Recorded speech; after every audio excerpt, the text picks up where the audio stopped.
पापा कहते हैं बड़ा नाम करेगा, बेटा हमारा ऐसा काम करेगा, मगर ये तो कोई न जाने कि मेरी मंजिल है कहाँ। मेरा तो सपना है एक चेहरा, देखे जो उसको झूमे बाहर। गालों पे खिलती कलियों का मौसम, होठों पे जादू, आँखों में प्यार। बंदा ये खूबसूरत काम करेगा, दिल की दुनिया में अपना नाम करेगा, मगर ये तो कोई न जाने कि मेरी मंजिल है कहाँ। पापा कहते हैं बड़ा नाम करेगा। सो हेलो स्टूडेंट, देखिए आज के इस वीडियो में हम लोग बेसिकली मैं आपको 10 क्वेश्चंस कराऊंगा और ये क्वेश्चंस होंगे केमिस्ट्री के। और ये सारे के सारे जो क्वेश्चंस होंगे, सारे के सारे जो न्यूमेरिकल होंगे, बेसिकली हम लोग इस वीडियो में न्यूमेरिकल करने वाले हैं। टोटल 10 न्यूमेरिकल इस वीडियो में कराया गया है। और अगर आप ये वीडियो लास्ट तक देख लेते हैं तो केमिस्ट्री के पेपर में न्यूमेरिकल फंसेंगे।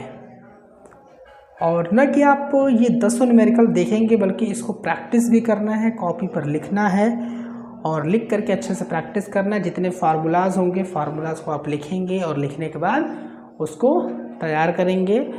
और इस वीडियो को लास्ट तक देखिएगा। और चैनल को अगर आपने सब्सक्राइब नहीं किया है तो सब्सक्राइब कर लीजिए और साथ ही साथ वीडियो को लाइक भी कर दीजिएगा, ठीक है ना। तो चलिए अब हम स्टार्ट करते हैं अपना क्वेश्चन। न्यूमेरिकल पढ़िए आप।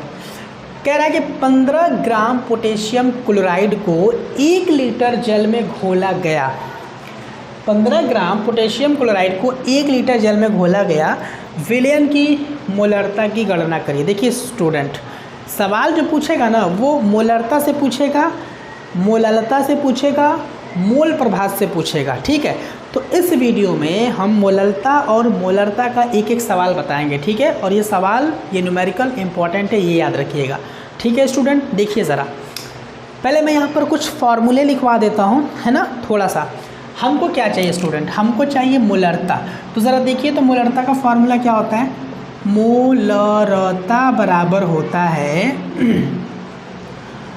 विलेय में मोलों की संख्या और बटे में विलयन का आयतन।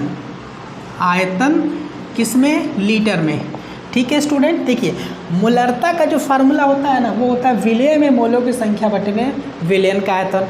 विलयन का आयतन तो सवाल में दिया है 1 लीटर।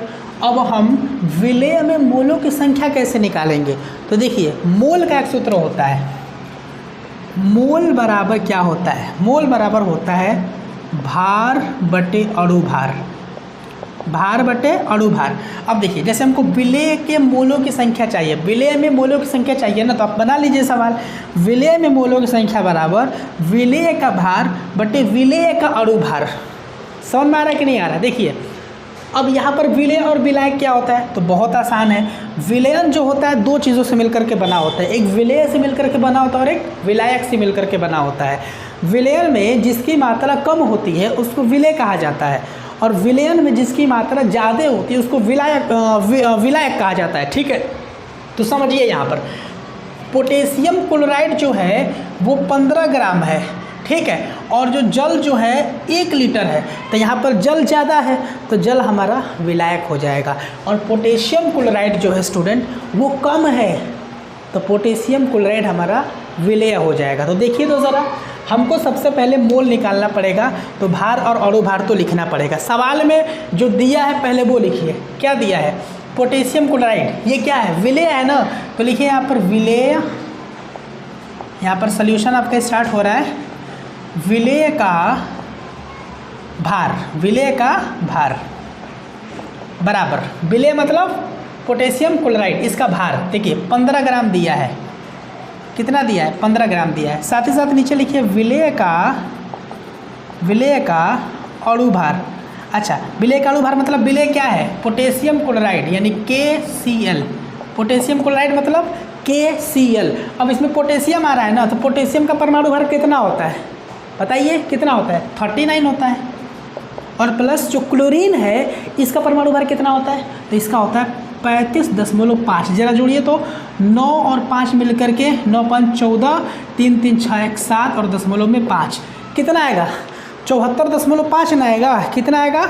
74.5 आएगा। ठीक है, अब देखिए ज़रा विलयन का आयतन देख लीजिए। विलयन यानी कि जल है। विलयन यानी कि जल का आयतन देख लीजिए कितना है। आयतन जो दिया है हम वही लिख रहे हैं, ठीक है ना। 1 लीटर कितना है? 1 लीटर है। अब देखिए ज़रा ध्यान से, हमको क्या चाहिए? मोलरता चाहिए, तो मोलरता का सूत्र लिखिए। मोलरता बराबर विलेय में मोलों की संख्या, तो इसके जगह पर ये वाला सूत्र लिखेंगे, विलेय का भार बटे विलेय का अणु भार। विलेय का भार बटे विलेय का अणु भार। और पूरे के बटे में देखिए तो पूरे के बटे में क्या दिया है? विलयन का आयतन, तो लिखिए आप यहाँ पर विलयन, विलयन का आयतन।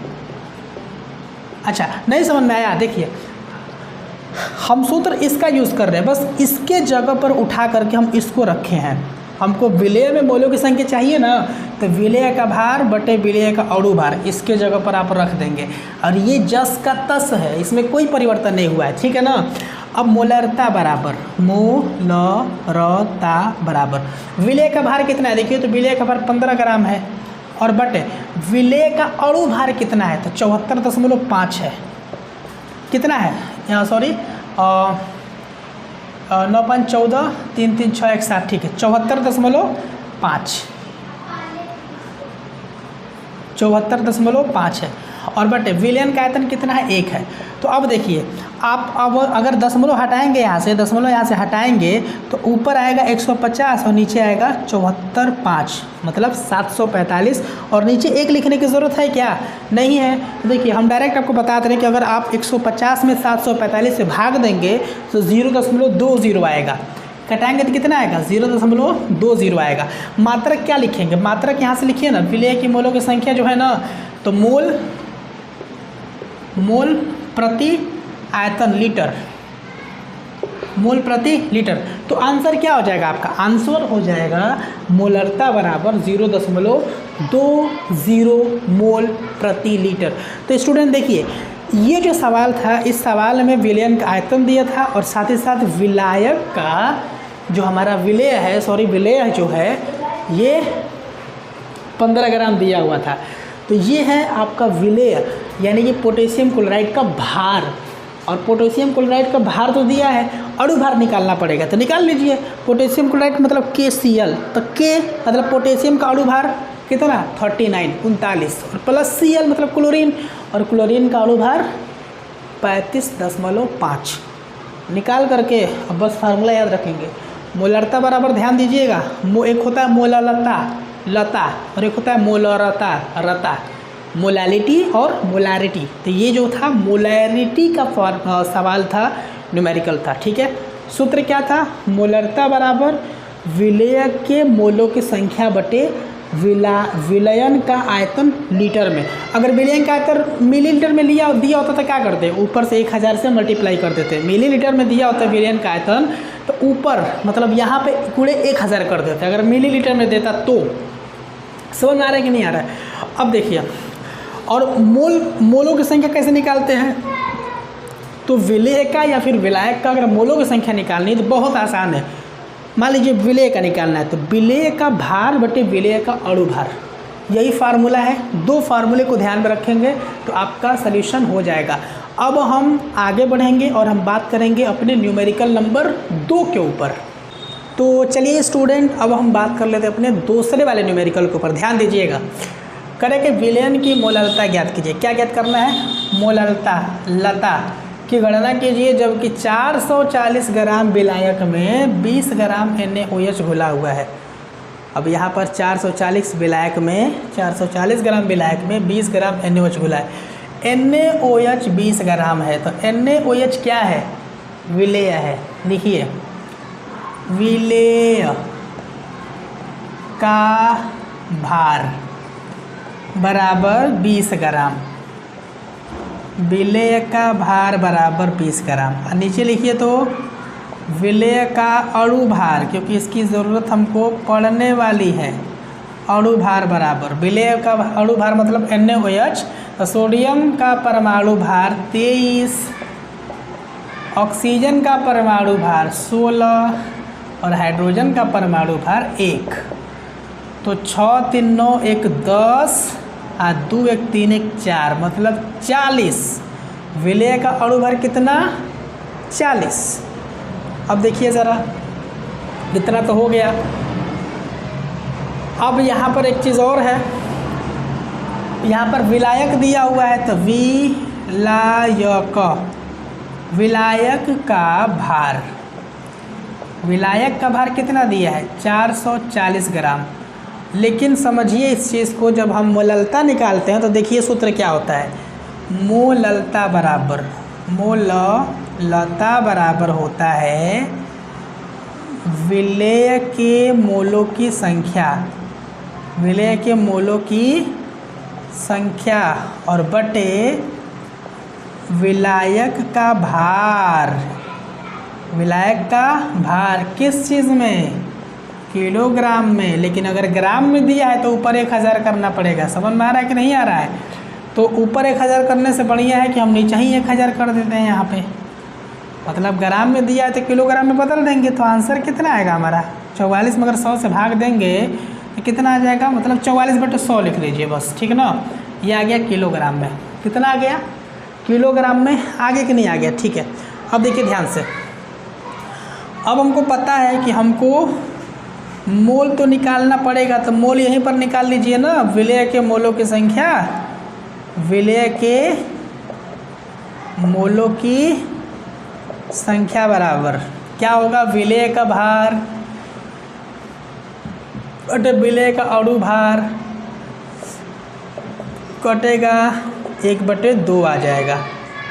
कितना आएगा? 1/2 आएगा, मोलों की संख्या। अब हम निकालेंगे यहाँ पर, चूँकि मोललता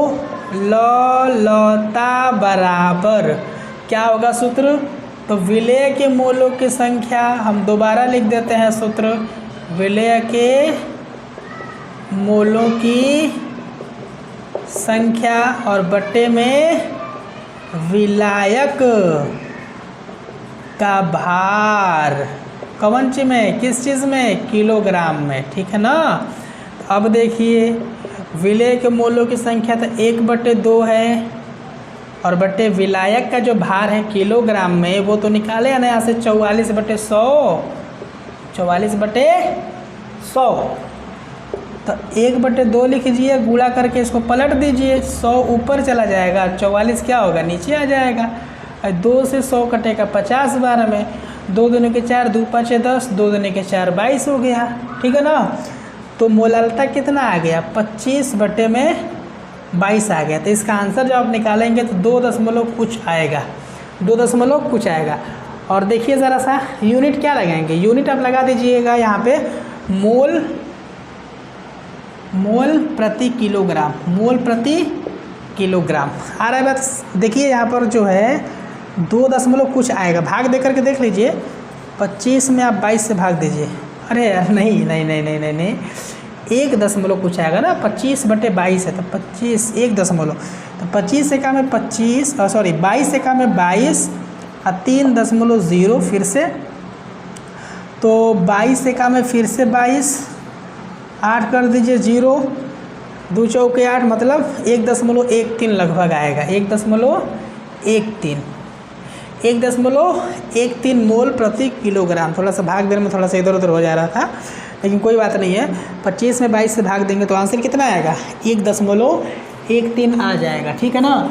तो ये हो गया आपका मोललता। तो मोललता में मेन चीज़ क्या है, देखिए मोललता का जो सूत्र है समान है, बस नीचे जो होता है ना, नीचे मोललता अगर आप निकाल रहे हैं तो विलयन का आयतन लीटर में, लेकिन अगर मोललता निकाल रहे हैं, मोललता यानी कि मोलालिटी अगर आप निकाल रहे हैं तो विलायक का द्रव्यमान या फिर विलायक का भार किलोग्राम में, बस यही फ़र्क है। मोल का सूत्र याद रखिएगा, जिस भी घटक का यानी कि विलेय का या विलायक का मोल निकालेंगे ना तो उसका सूत्र याद रखिएगा। जैसे विलेय का निकालना है मोल तो विलेय का भार बटे विलेय का अणु भार, ठीक है ना। तो कि 72 ग्राम जल और 92 ग्राम एथिल एल्कोहल के मिश्रण में दोनों का मोल प्रभाज ज्ञात कीजिए। ठीक है, कहने का मतलब क्या हुआ स्टूडेंट कि हमारे पास एक मिश्रण है, एक विलयन है और उसमें जो जल की मात्रा है 72 ग्राम है और एथिल एल्कोहल मतलब C2H5OH, इसकी जो मात्रा है इस मिश्रण में वो 92 ग्राम मतलब 92 ग्राम है। तो सबसे पहले तो आप ये तय करिए कि ये जो मिश्रण है इसमें कौन सा कंपोनेंट, कौन सा घटक ज़्यादा है और कौन सा कम है। जल कम है, एथिल एल्कोहल ज़्यादा है। जिसकी मात्रा ज़्यादा होती है विलायक होता है और जिसकी मात्रा कम होती है वो विलेय होता है। ठीक है, तो हमको विलायक और विलेय दोनों का मोल प्रभाज यानी कि मोल फ्रैक्शन या फिर जैसे कि हम मोल प्रतिशत कहते हैं, ये हमें पता करना है। ठीक है स्टूडेंट, तो ज़रा मैं आपको इसके बारे में थोड़ा फार्मूला बता देता हूँ क्या होता है। इसमें कुछ इम्पॉर्टेंट फार्मूले की ज़रूरत पड़ती है। सबसे पहले तो आप ये समझिए कि हम विलेय को अगर हम A कह दें और विलायक को अगर हम B कह दें तो A का जो मोल प्रभाज होगा या फिर मोल प्रतिशत होगा, जिसका मोल प्रतिशत चाहिए, जिसका मोल प्रभाज चाहिए उसको आप ऊपर लिखिए, यानी कि A का मोल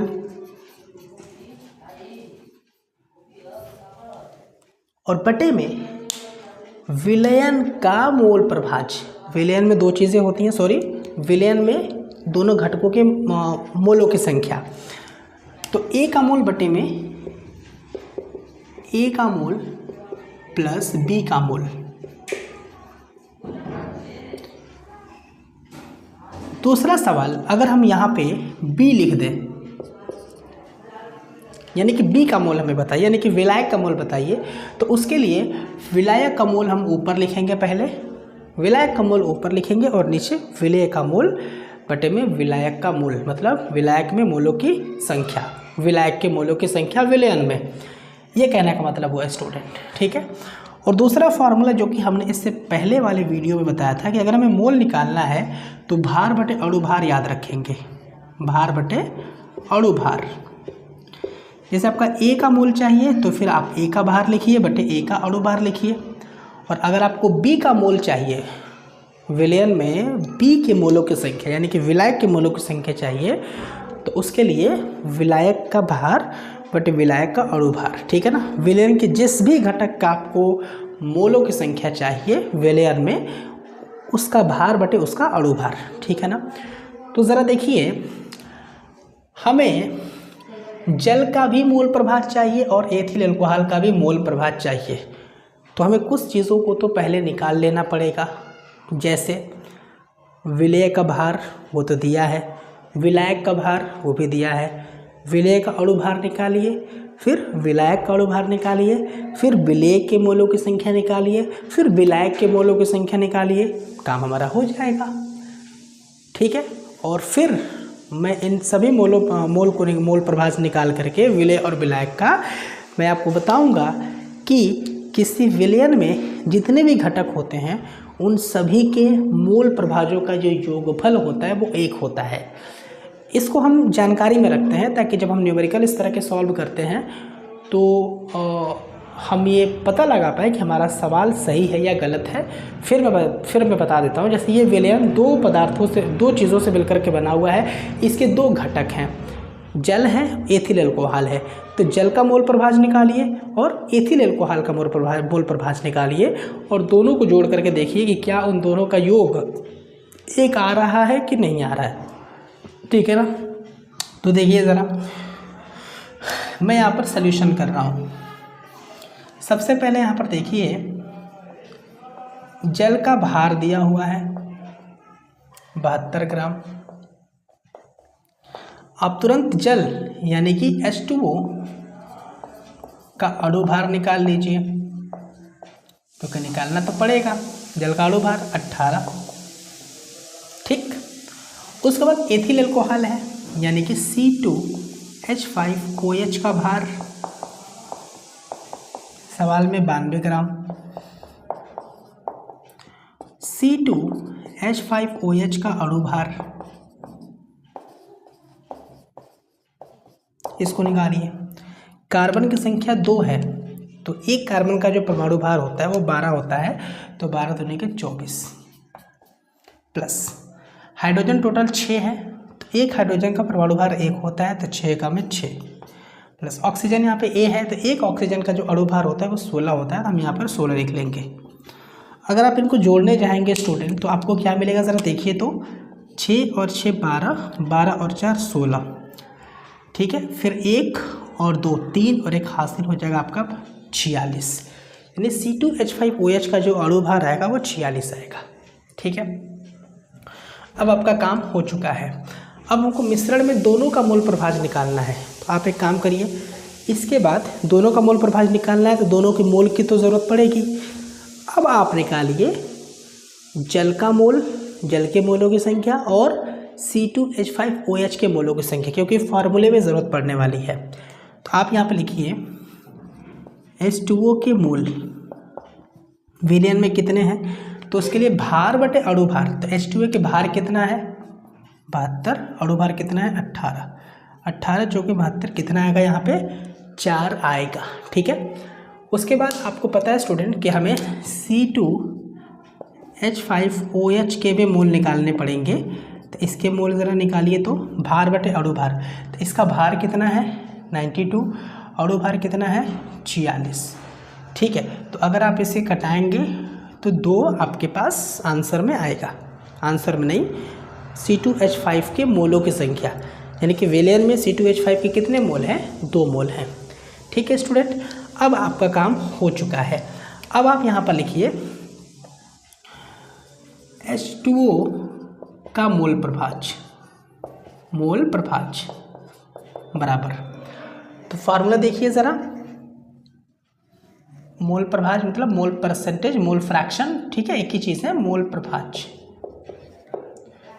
तो हम यहाँ पर चूंकि H2O लिए हैं ना, तो ऊपर आएगा H2O का मोल, H2O का मोल, तो H2O का मोल कितना है 4 बटे में नीचे क्या है A का मोल प्लस B का मोल, यानी कि H2O के मोलों की संख्या प्लस C2H5OH के मोलों की संख्या, यानी कि 4 + 2 6।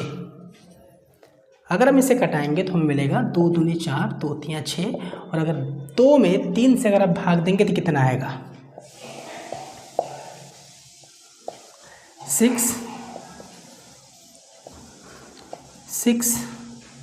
ठीक है, यानी कि आप 0.66 कर सकते हैं, यहाँ पर कितना कर सकते हैं 0.666। ठीक, इतना हम कर सकते हैं, यानी कि H2O का मोल प्रभाज कितना आ गया 0.666। ठीक है, ऐसे। उसके बाद स्टूडेंट अब आप लिखिए यहाँ पर C2H5OH का मोल प्रभाज, तो इसका अगर मोल प्रभाज चाहिए आपको तो पहले इसके मोलों की संख्या अंश में लिखिए। तो इसके मोलों की संख्या अंश में कितना है भाई, तो C2H5 के मोल देखिए आप, ये रहा C2H5 के मोल 2 बटे में H2O के मोल प्लस C2H5 के मोलों की संख्या, यानी 4 2 6, 2 1 में 2, 2 3 6। यानी अगर आप यहाँ पे 1 में 3 से भाग देते हैं 0.0, 3 3 9, 1 फिर 0, 3 3 9, ठीक है, फिर 1 और फिर 3 3 9। ठीक है, ऐसे आ जाएगा।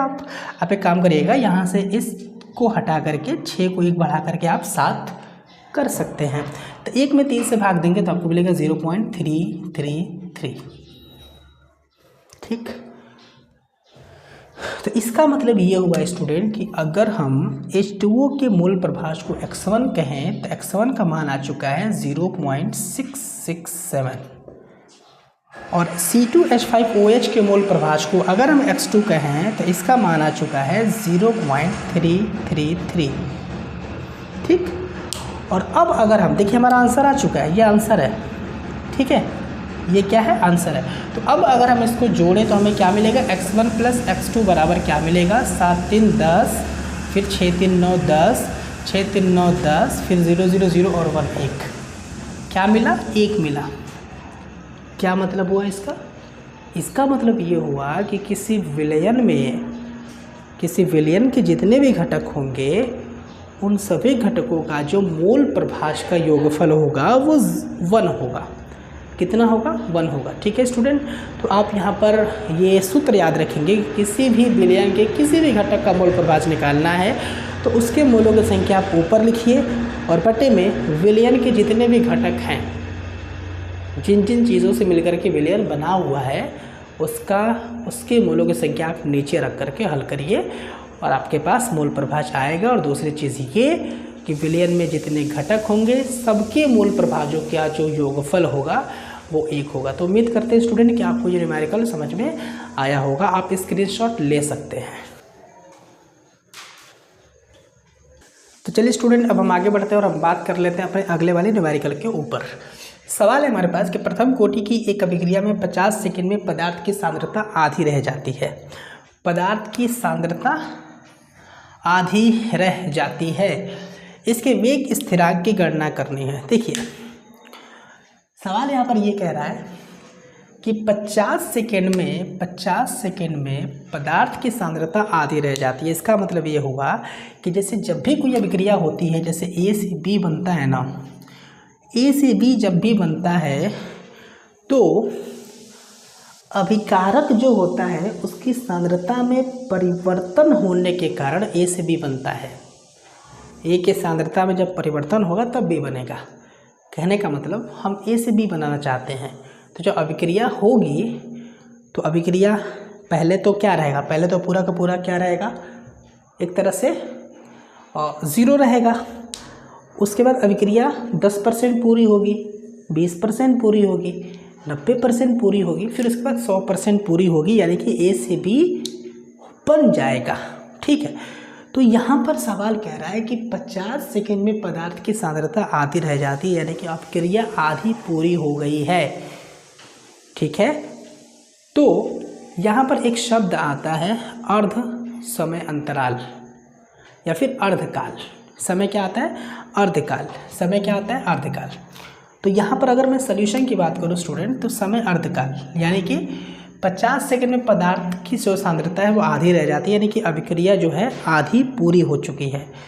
तो जितना टाइम लगता है अभिक्रिया को आधा पूरा होने में, यानी कि 50% पूरा होने में जितना भी टाइम लगता है उसको अर्धकाल कहा जाता है, यानी कि T½ कहा जाता है।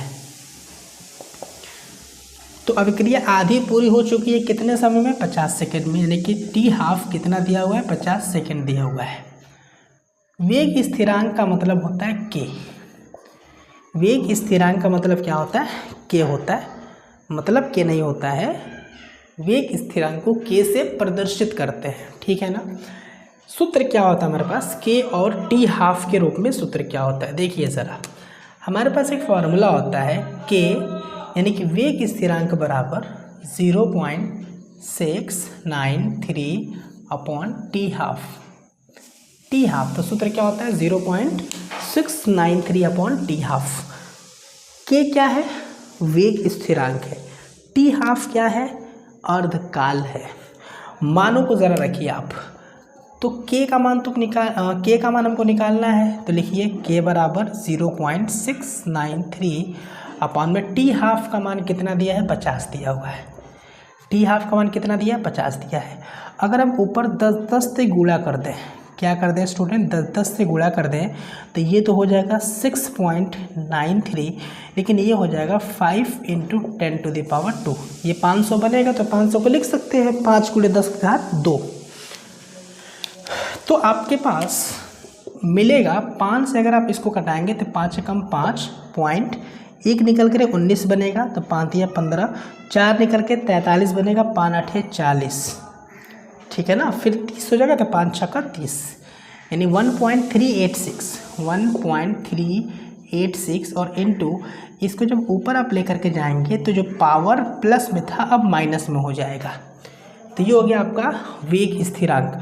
और वेग स्थिरांक का जो मात्रक हम लगाते हैं वो लगाते हैं सेकेंड इनवर्स। मात्रक क्या लगाते हैं? सेकेंड इनवर्स लगाते हैं। तो इस तरह से स्टूडेंट ये आपका सवाल जो है पूरा हो जाएगा। सूत्र याद रखिएगा, वेग स्थिरांक के बराबर होता है 0.693 अपॉन में टी हाफ। टी हाफ क्या है? अर्धकाल है। अर्धकाल क्या होता है? जितने समय में कोई एक अभिक्रिया 50% पूरी हो जाती है। ठीक है ना स्टूडेंट, तो आप इस सवाल को कॉपी कर सकते हैं, स्क्रीनशॉट ले सकते हैं। तो चलिए स्टूडेंट, अब हम आगे बढ़ते हैं और हम बात कर लेते हैं अपने जो हमारा अगला न्यूमेरिकल है इसके ऊपर। जरा ध्यान दीजिए, सवाल करें कि एक प्रथम कोटि की अभिक्रिया है और उसका अर्ध आयुकाल 60 मिनट है। मतलब अभिक्रिया जो है 50% पूरा हो जाता है 60 मिनट में ही।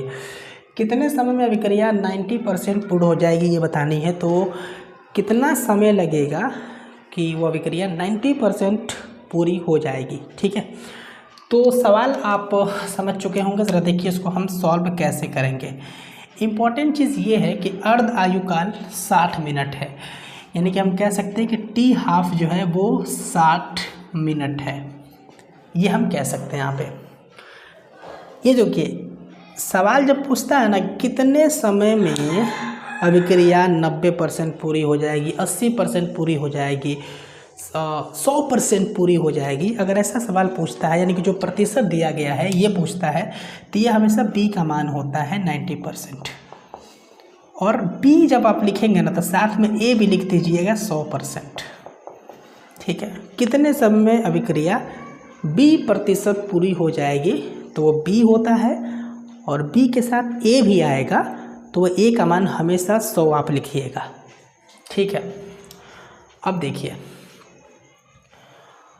पूछ रहा है कितने समय में। कितने समय का मतलब टी पूछ रहा है। दो चीज़ है, एक टी हाफ है और एक टी है। टी हाफ और टी में फ़र्क होता है। टी हाफ का मतलब अभिक्रिया आधी कितने समय में पूरी हो रही है। ठीक है, और टी का मतलब अभिक्रिया 60% पूरा होने में कितना टाइम लगेगा, 70%, 65%। ठीक है, तो अब देखिए हमारे पास दो सूत्र होता है इससे रिलेटेड। एक सूत्र तो आप जान चुके हैं जो कि होता है टी हाफ बराबर 0.693 अपॉन में के। कितना सूत्र होता है? 0.693 अपॉन में के, ये सूत्र होता है। और एक फार्मूला और होता है हमारे पास जो कि होता है ऐसा ही होता है, के बराबर में, वो भी हमारा वेग स्थिरांक का ही फार्मूला होता है, के बराबर में 2.303 अपॉन में टी इंटू लॉग ए अपॉन ए माइनस एक्स बेस 10। सॉरी, ए अपॉन ए माइनस, ठीक है, आप इसको एक काम करिए, कितने, इसको आप x कह सकते हैं, कोई दिक्कत नहीं क्योंकि सूत्र में x होता है। तो इतने %, अगर मान लीजिएगा अगर आप इसको b लिखते हैं तो यहाँ पर a माइनस b कर दीजिएगा, कोई बात नहीं, कहीं पर x रहेगा कहीं पर b रहेगा, तो उससे कोई अंतर नहीं पड़ने वाला है। ठीक है, तो कितने समय में अभिक्रिया इतने % पूरी हो जाएगी, तो माना कितने समय में जो अभिक्रिया है इतने प्रतिशत पूरी हो जाएगी, तो वो जो इतना प्रतिशत जो 90, 80, 100 ये जो दिया रहता है उसको आप x मान लीजिएगा, कोई दिक्कत नहीं है। सवाल में a माइनस एक्स दिया होता है, तो सूत्र में a माइनस एक्स दिया होता है तो हमने इसको x लिख दिया, कोई बड़ी बात इसमें नहीं है। ठीक है, तो ये फार्मूला है, हमको तो t निकालना है, तो ये t निकालना पड़ेगा। t निकालने के लिए हमको k की ज़रूरत है। ये तो 100 हो जाएगा हमारा, x मतलब 90%, ये तो दिया हुआ है 90 दिया हुआ है। k निकालने की ज़रूरत है, तो क्या हम k यहाँ से निकाल सकते हैं? यहाँ से k निकालने के लिए t हाफ दिया होना चाहिए, तो दिया है तो लगा लीजिए ज़रा। तो देखिए चूँकि t हाफ बराबर इतना बटे k, या k बराबर 0.693 अपॉन टी हाफ, मान रखिए 0.693 अपॉन टी हाफ का मान कितना दिया हुआ है, 60 मिनट दिया हुआ है। तो ये आ जाएगा आपका के का मान सेकेंड इनवर्स, सॉरी टी का मान आ जाएगा यहाँ पर मिनट है ना, तो मिनट इनवर्स इतना आ गया। ठीक, के का मान आ गया। और जब के का मान आ गया तो आप इजीली लगा सकते हैं जे वाला फॉर्मूला। आपको टी चाहिए तो देखिए टी बराबर 2.303 अपॉन अब के आ जाएगा into log base 10 a upon a minus x. मान को रखिए ज़रा, तो t बराबर 2.303 अपॉन के का मान है आपका 0.693 अपॉन 60, तो उसको ऊपर 60 कर दीजिए, इंटू लॉग 10 a का मान आप 100 रखेंगे और अपॉन a माइनस एक्स मतलब 100 माइनस 90। ठीक, तो देखिए तो ज़रा आपको मिलेगा 2.303 इंटू 60 अपॉन में 0.693 इंटू लॉग 10 और 100 ऊपर रहेगा, नीचे 100 माइनस 90 10 होगा, 100 बटे में 10 आएगा। और आप ये याद रखेंगे स्टूडेंट कि लॉग 10 पर 10 होता है हमेशा 1। तो आपके पास कितना आएगा, आपके पास आएगा t बराबर में 2.303 इंटू 60 अपॉन में 0.693 और ये तो 1 हो गया। ठीक है स्टूडेंट, तो इतना आएगा मिनट। आप जब इसको हल करेंगे स्टूडेंट, जब आप इसको हल करेंगे तो हल करने के बाद जो आंसर आएगा वो आएगा 199.39 मिनट टी का मान आएगा। सवाल कह रहा है कि 4 ग्राम कास्टिक सोडा यानी कि NaOH यानी कि सोडियम हाइड्रोक्साइड को 100 मिली जल में घोला गया, प्राप्त विलयन की नॉर्मलता की गणना करिए। देखिए सवाल क्या होता है, सबसे पहले तो हमें ये पता होना चाहिए कि सवाल में जो पूछ रहा है क्या उसका फार्मूला हमको आता है कि नहीं आता है। क्योंकि सबसे पहले फार्मूला आप देखिए, उसके बाद उसमें जो पद आएंगे उसको हम समझेंगे कि हमें किस किस चीज़ों की ज़रूरत है। पहले फार्मूला देखिए, किसी विलयन की जो नॉर्मलता होती है उसका फार्मूला क्या होता है। तो किसी विलयन की जो नॉर्मलता होती है उसका फार्मूला होता है स्टूडेंट विलय का भार बटे विलय का तुल्यांकी भार, और पूरे के बटे में स्टूडेंट होता है विलयन का आयतन लीटर में, विलयन का आयतन किस में, लीटर में। ठीक है स्टूडेंट, विलय का भार तो सवाल में दिया हो गया होगा, विलयन का आयतन भी सवाल में दिया गया होगा, ml में दिया है तो 1000 से गुणा भाग करके लीटर में चेंज कर लेंगे। लेकिन विलय का तुल्यांकी भार हम कैसे निकालते हैं इस चीज़ को समझिए। तुल्यांकी भार का सूत्र क्या होता है, तुल्यांकी भार का सूत्र होता है विलय का तुल्यांकी भार निकालना है तो ऊपर लिखेंगे विलय का अणु भार और बटे में क्षार की अम्लीयता। ठीक, अब आप कहेंगे कि सर ये क्षार की अम्लीयता क्या होती है, तो ज़रा देखिए मैं अभी आपको समझा देता हूँ। जैसे यहाँ पर है हमारे पास सोडियम हाइड्रोक्साइड यानी कि NaOH है, अगर हम इसको ब्रेक करेंगे तो हमें क्या मिलेगा स्टूडेंट, तो हमें मिलेगा Na+OH- मिलेगा कि नहीं मिलेगा। ये OH- क्या है, ये OH- है आपकी क्षार, और जो अम्लीयता होती है वो क्षार की अम्लीयता होती है। ठीक है, और क्षार की अम्लीयता होती है और अम्ल की क्षारकता होती है। ठीक है, तो अब सवाल ये कि जो OH- है इसके आगे कौन सा नंबर है, तो इसके आगे तो कोई नंबर है नहीं, यानी हम कहेंगे कि जो क्षार की जो अम्लीयता है वो 1 है, क्षार की जो अम्लीयता है वो क्या है, 1 है। OH- के आगे तो कुछ है नहीं ना, तो हम कहेंगे कि A, यानी कि कुछ नंबर होना चाहिए यहाँ पर OH के आगे, OH- के आगे जो हमारे पास कोई अगर नंबर है तो वही होगा क्षार की अम्लीयता। बस इतनी सी बात है स्टूडेंट। ठीक है, ये हो गया सूत्र। अब ज़रा देखिए सवाल में क्या क्या दिया गया है। सॉल्यूशन, नॉर्मलता निकालने के लिए विलेय का भार हमको चाहिए। तो देखिए तो ज़रा इसमें विलेय क्या है और विलायक क्या है। तो देखिए 4 ग्राम क्या है, 4 ग्राम कास्टिक सोडा है और जल जो है हमारा जो विलायक है वो 100 ml है, ठीक। और जब हम 4 ग्राम कास्टिक सोडा को 100 मिली जल में घोलेंगे तो जो विलयन बनेगा वो भी 100 ml का ही बनेगा, यानी कि जो विलयन का आयतन है वो 100 ml दिया हुआ है। लिखिए ज़रा, देखिए कास्टिक सोडा यानी कि विलेय यानी कि कास्टिक सोडा NaOH,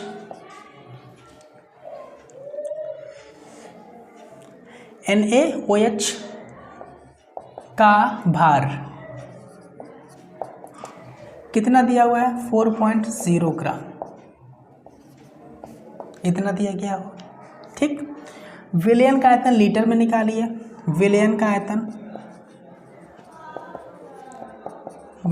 आयतन बराबर दिया है 100 ml। तो आप 100 में 1000 से भाग दे करके आप इसको लीटर में चेंज कर देंगे, यानी कि 1/10 लीटर आ जाएगा किसका, विलयन का आयतन। तुल्यांकी भार चाहिए, तुल्यांकी के लिए विलेय का अणु भार चाहिए, यानी कि आप विलेय का अणु भार भी निकाल लीजिए। विलेय का अणु भार कितना होगा, तो देखिए तो ज़रा सोडियम है, सोडियम का जो परमाणु भार होगा वो 23 हो जाएगा। ऑक्सीजन है, ऑक्सीजन का 16 हो जाएगा और हाइड्रोजन का 1 हो जाएगा। तो जोड़िए 6 1 7 3 10 और 2 1 3 1 4 मतलब 40। विलेय का जो अणु भार होगा वो 40 हो जाएगा। हमें पता है कि तुल्यांकी की ज़रूरत पड़ेगी, तुल्यांकी भार की ज़रूरत पड़ेगी। तो ज़रा तुल्यांकी भार निकालिए। तो किसका तुल्यांकी भार, किसका तुल्यांकी भार, विलेय का तुल्यांकी भार। तो देखिए तो ज़रा विलेय का तुल्यांकी भार बराबर ऊपर रहेगा विलेय का अणु भार जो कि है 40 और बटे में क्षार की अम्लीयता जो कि होगी 1, यानी कि आएगा हमारे पास 40। तुल्यांकी भार हमारे पास आ चुका है। अब आप सूत्र लगाइए तुल्यांकी भार नार्मलता वाला। तो अब हमारे पास आएगा नार्मलता बराबर, इसलिए नार्मलता बराबर विलेय का भार जो कि है 4.0 बटे विलेय का तुल्यांकी भार जो कि है 40, ठीक। और पूरे के बटे में विलयन का आयतन जो कि है 1/10 लीटर, ठीक है स्टूडेंट। तो हम इसे क्या लिखेंगे, लिख सकते हैं 4/40 और गुणे में 10/1। आ रही बात समझ में। तो 10 से 40 कटेगा 4 बार में, 4 से 4 कट जाएगा, आंसर आएगा 1 और नार्मलता का यूनिट लगाएंगे कैपिटल N। तो आंसर आएगा स्टूडेंट, हमारे इस सवाल का आंसर आएगा 1 कैपिटल N, ठीक। तो आपको पता होना चाहिए कि नार्मलता का जो सूत्र होता है स्टूडेंट वो होता है विलेय का भार बटे विलेय का तुल्यांकी भार और पूरे के बटे में विलयन का आयतन लीटर में। तुल्यांकी भार क्या होता है, तुल्यांकी भार होता है आपका विलेय का अणु भार बटे में क्षार की अम्लीयता, ठीक। ये सारी चीज़ों को आप निकालिए, ठीक है ना। विलेय का भार दिया हुआ है, विलयन का आयतन लीटर में निकाल लीजिए, विलेय का अणु भार 40 आ जाएगा।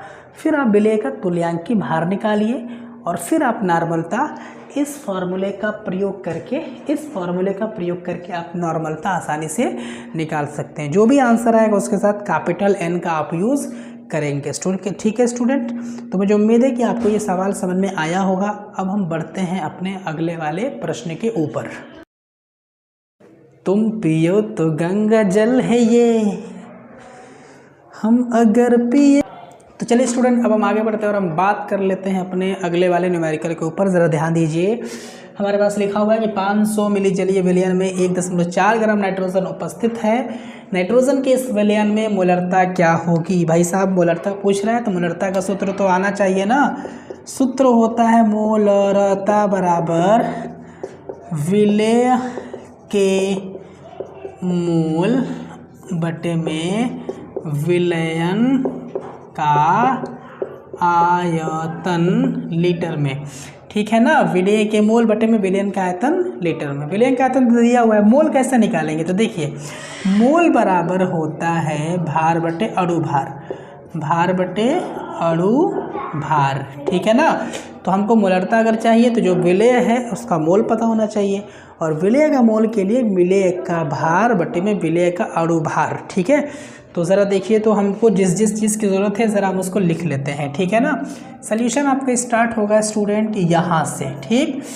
500 मिली जलीय विलयन में, 500 मिली जलीय विलयन में यानी कहीं ना कहीं आपके पास जो विलयन है उसका आयतन है 500 ml। तो हम यहाँ पे लिखेंगे कि विलयन का आयतन तन बराबर 500 मिलीलीटर।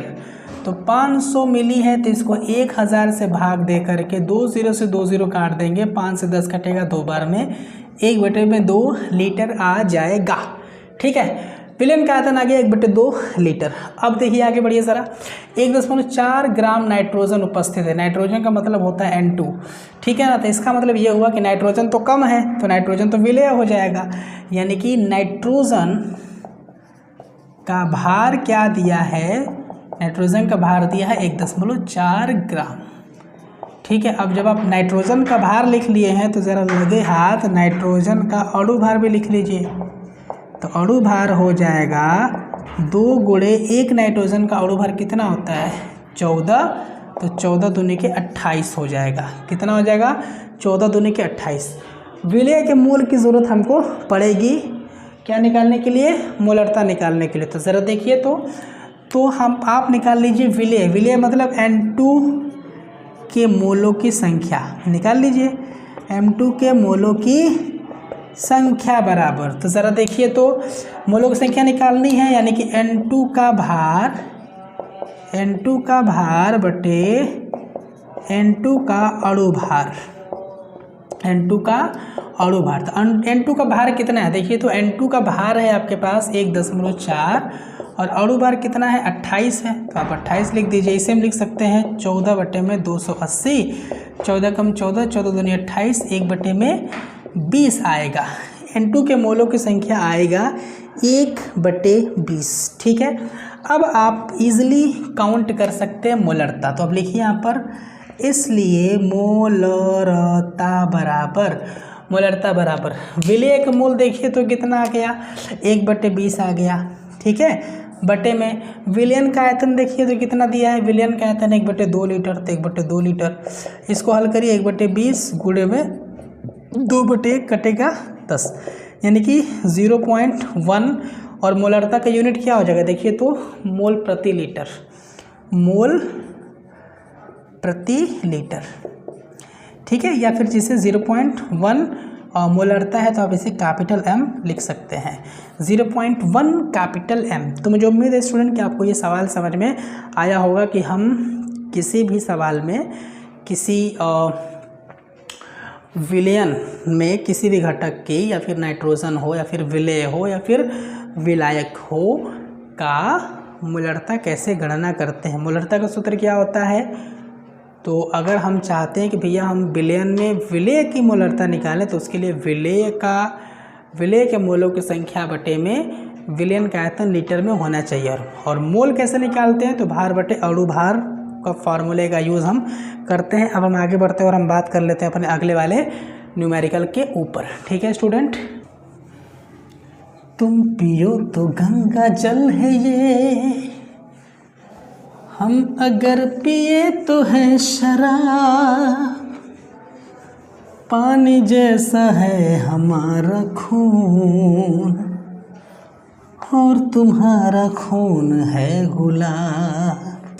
तो चलिए स्टूडेंट, अब हम आगे बढ़ते हैं और हम बात कर लेते हैं अपने तीसरे वाले न्यूमेरिकल के ऊपर। देखिए तो ज़रा क्या है, सवाल है हमारे पास कि 5.85 ग्राम NaCl को 200 ml जल में घोला गया है, प्राप्त विलयन की मोलरता ज्ञात कीजिए। मोलरता का वही सूत्र है क्या, विलेय के मोलों की संख्या बटे में विलयन का आयतन लीटर में, बस और क्या है।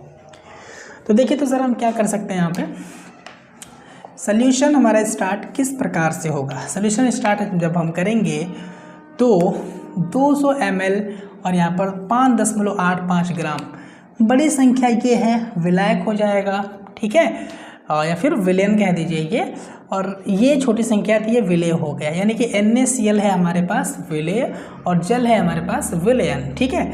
तो देखिए तो ज़रा विलेय की मात्रा, विलेय की मात्रा कितनी है भाई, या फिर विलेय की भार कितनी है, विलेय का भार कितना है, तो ये है आपके पास 5.85 ग्राम, 5.85 ग्राम, ठीक है। तो विलेय क्या, अगर हम अणु भार निकालें NaCl यानी कि विलेय का अणु भार, तो कैसे निकालेंगे, तो ज़रा देखिए Na का परमाणु क्रमांक कितना है, तो 23 है, प्लस Cl का कितना है, तो 35.5 है, जोड़िए ज़रा, 5 3 8 होगा, 3 2 5 होगा, यानी कि 58 और फिर ये 58.5 हो जाएगा NaCl का अणु भार। इतना तो हो गया, भार बटे अणु भार आ गया। तो क्या हम बता सकते हैं कि NaCl के मोलों की संख्या कितनी होगी, NaCl के मोलों की संख्या, मोलों की संख्या हम इजीली बता सकते हैं, क्या, भार बटे अणु भार वाले सूत्र से, भार बटे अणु भार।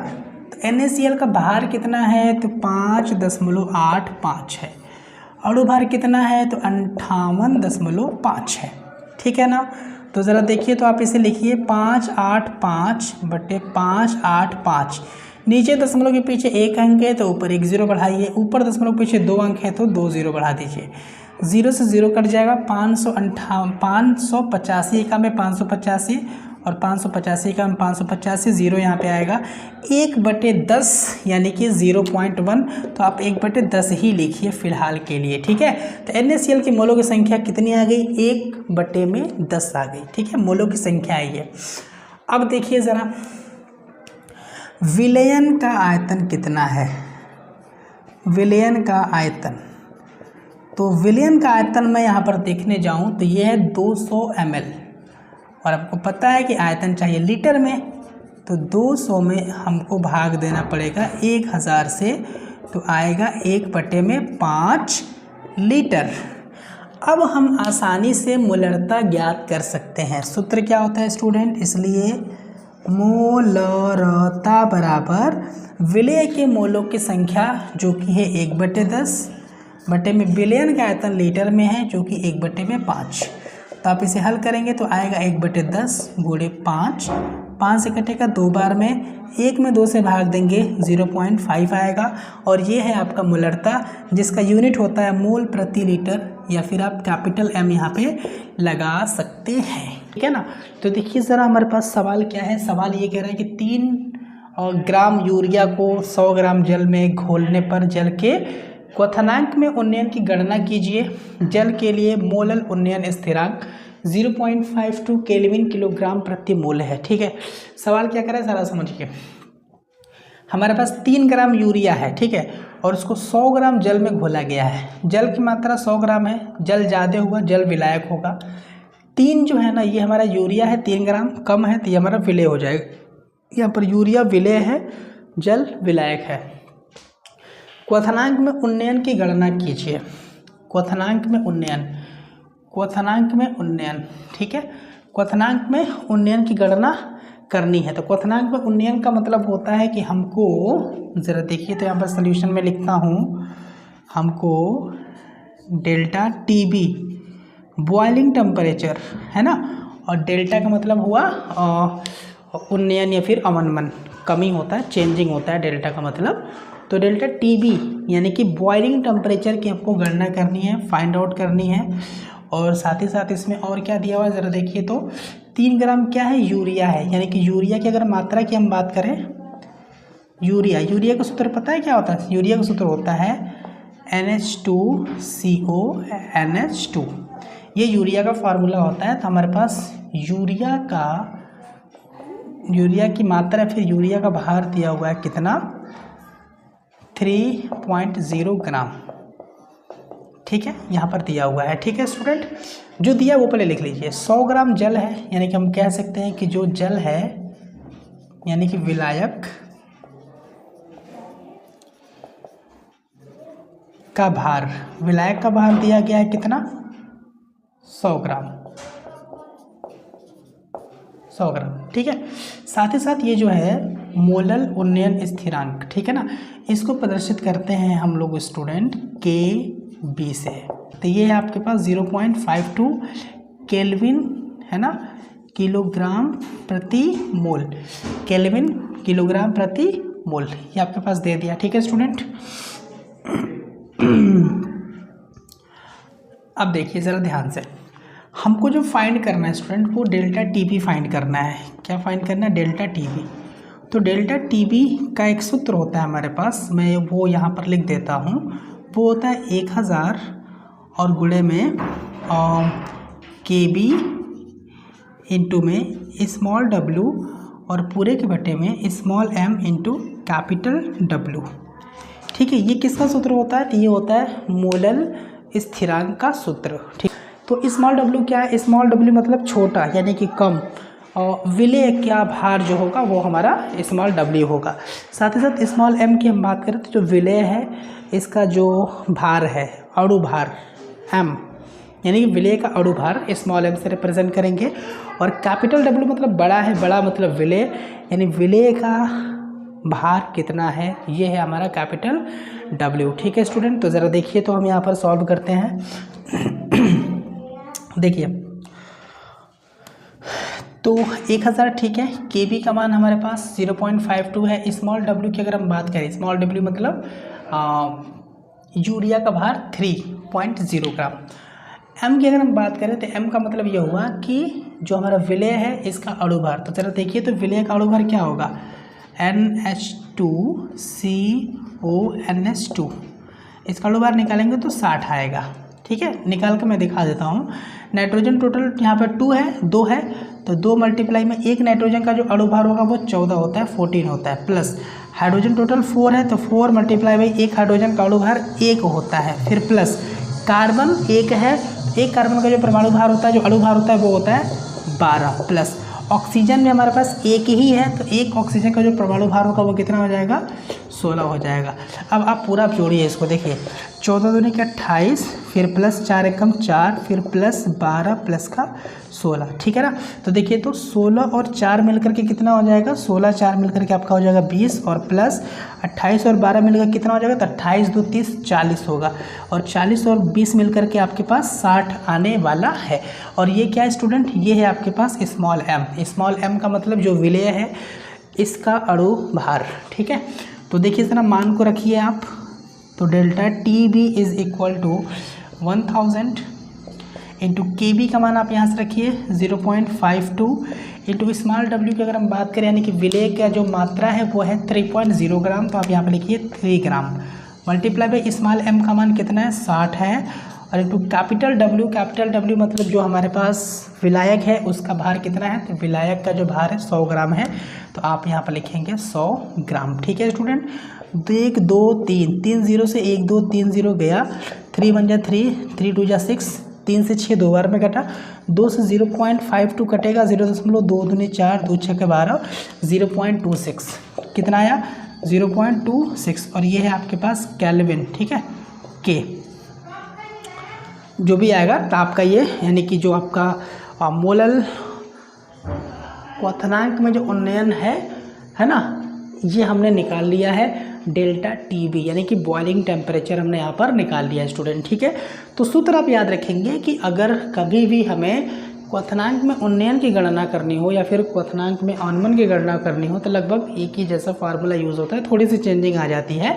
तो अगर क्वथनांक में उन्नयन की गणना करनी है यानी कि डेल्टा TB का मान आपको निकालना है, तो उसके लिए फार्मूला याद रखेंगे 1000 मल्टीप्लाई बाई KB, जैसे कि हम बोलते हैं मोलल उन्नयन स्थिरांक बोलते हैं, और मल्टीप्लाई में स्मॉल w रहेगा और पूरे बटे में small m into capital W हो जाएगा। ठीक है, आप मानों को रखेंगे, मान को रखने के बाद आंसर आएगा आपके पास 0.26 केल्विन आएगा। ठीक है स्टूडेंट, तो मुझे उम्मीद है कि यहाँ पर आपको सारी चीज़ें समझ में आई होंगी। याद रखिएगा कि यूरिया का जो हमारा सूत्र होता है वो होता है NH2CO NH2 और इसका जो परमाणु भार होता है वो होता है 60। ठीक है स्टूडेंट।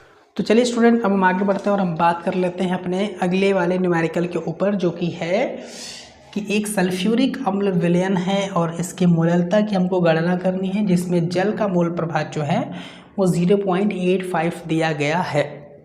ठीक है, यानी कि एक विलयन है। कैसा विलयन है? सल्फ्यूरिक अम्ल का विलयन है। ठीक है, हमको मोललता की गणना करनी है और इसमें जो मोल प्रभाव स्टूडेंट वो है 0.85। लेकिन किसका मोल प्रभाव दिया हुआ है? जल का मोल प्रभाव यहाँ पर दिया हुआ है। तो देखिए, तो इस सवाल को हम हल कैसे करने वाले हैं। इसमें दो चीज़ें हैं, एक है सल्फ्यूरिक अम्ल और एक है जल। ठीक है, एक सल्फ्यूरिक अम्ल है और एक है जल। तो सल्फ्यूरिक अम्ल जो है ये कम मात्रा में होगा, तो सल्फ्यूरिक अम्ल को हम लोग A कहेंगे, यानी कि सल्फ्यूरिक अम्ल हमारा विलेय है और विलेय को हम लोग A से प्रदर्शित करने वाले हैं। और जो विलायक है जो कि जल है उसे हम लोग B से प्रदर्शित करेंगे। ठीक है, विलायक को V से। ठीक है, तो अब देखिए ज़रा, अब अगर हम यहाँ पर देखें तो सवाल में दिया है जल का मोल प्रभाव। मोल प्रभाव को हम लोग प्रदर्शित करते हैं x से, लेकिन किसका? जल का। जल मतलब विलायक का, यानी कि B का। तो XB का मान दिया हुआ है 0.85। ठीक है, और अब अगर मैं कहूँ कि XB का मान 0.85 है तो आप बता सकते हैं कि XA का मान कितना होगा। XA का मतलब सल्फ्यूरिक अम्ल का मोल प्रभाव कितना होगा। तो देखिए ज़रा, विलयन किसका किसका है? तो विलयन है जल का और सल्फ्यूरिक अम्ल का। तो किसी विलयन में जो घटक होते हैं ना, उनके मोल प्रभाजों का योगफल 1 होता है। ठीक है, इससे पहले वाले वीडियो में हमने आपको बताया था। यानी कि हमको ये पता है कि XA प्लस का XB इज इक्वल टू 1 होगा। ठीक है, XA का मान आप निकालिए यहाँ से, प्लस XB का मान 0.85 आपके पास दिया गया है बराबर 1। तो यहाँ से XA का अगर मैं मान निकालूँ तो 1.00 करके माइनस का इसको उधर भेज करके 0.85 को घटा सकते हैं। तो अगर आप 1.00 में से 85 को माइनस करेंगे तो XA मतलब विलेय का मोल प्रभाव कितना आएगा? तो 10 में से 5 जाएगा 5, 9 में से 8 जाएगा 1, यानी कि 0.15 आने वाला है। क्या आने वाला है स्टूडेंट? 0.15 आने वाला है। अब आपको क्या चाहिए? आपको चाहिए यहाँ पे विलयन की मोललता। मोललता मतलब स्मॉल m चाहिए, और स्मॉल m यानी कि मोललता और मोल प्रभाव में एक सूत्र होता है। मोललता और मोल प्रभाव में एक सूत्र होता है। देखिए तो ज़रा क्या होता है। तो मोललता बराबर होता है XA मल्टीप्लाई में 1000 अपॉन में XB मल्टीप्लाई में मास ऑफ B। ठीक है, ये किस में सूत्र होता है? तो ये होता है मोललता और मोल प्रभाव में। तो ज़रा देखिए, तो XA का मतलब होगा मोल प्रभाव A का यानी विलेय का गुणे 1000 बटे में XB का मतलब मोल प्रभाव B का यानी कि विलायक का, और MB का मतलब विलायक का अणु भार। विलायक का अणु भार ज़रा मानों को रखिए। तो small m equal to XA का मान कितना है? तो 0.15 है गुणे 1000 बटे में XB का मान यानी कि B का मोल प्रभाव कितना है विलायक का? वो है 0.85 गुणे में MB का मतलब क्या हुआ? MB का मतलब जो हमारा विलायक है, यानी कि जो हमारा विलायक यानी कि जो जल है उसका अणु भार कितना होगा? तो H2O का अणु भार आपको पता होगा, 2 मल्टीप्लाई बाई 1 प्लस का ऑक्सीजन का 16, यानी कि 2 प्लस 16 18। ठीक है, यानी कि इसकी जगह पे क्या आएगा? 18 आएगा, यानी कि जो विलायक यानी कि जल का जो अणु भार है वो 18 होता है। ठीक है, अब आप देखिए तो ज़रा काट करके पॉइंट हटा सकते हैं। तो m बराबर देखिए 15,000 और नीचे आएगा आपके पास 85 गुणे 8। ठीक है ना, 18 यहाँ से आएगा। तो आप थोड़ा कटा करके देखिए, तो 5 से कटाइए, इसको आप 1000 ही लिखिए, 15 गुणे 1000। 5 से कटाइए तो यहाँ से आएगा 200 और यहाँ से आएगा 5 से कम 5, 5 सत्ते 35। ठीक है, इसको आप कटाइए 3 से, 3 छक्का 18, 3 पच्चे 15। ठीक है, फिर 2 से कटाइए, 2 तियाँ 6, फिर 2 पंचे 10, यहाँ पे आएगा 20। ठीक है स्टूडेंट, तो अब आप देखिए तो m बराबर आपके पास आएगा 5 पच्चे 25 मतलब 250 और 17×51, 17×51। तो आप 250 में जब 51 से भाग देंगे स्टूडेंट, तो आप देख लीजिएगा कि आपके पास आंसर क्या आ रहा है, ठीक है ना। तो स्टूडेंट ये रहे आपके 10 न्यूमेरिकल जो कि हमने आपको इस वीडियो में कराया है, और ये 10 न्यूमेरिकल मोस्ट इंपॉर्टेंट है और प्रीवियस ईयर क्वेश्चंस में पूछे गए हैं, ठीक है स्टूडेंट। तो मुझे उम्मीद है कि आपको वीडियो पसंद आया होगा और आपके लिए ये वीडियो जो है यूज़फुल रहा होगा, और हम उम्मीद करते हैं कि वीडियो आपके एग्ज़ाम में काम आए, ठीक है ना।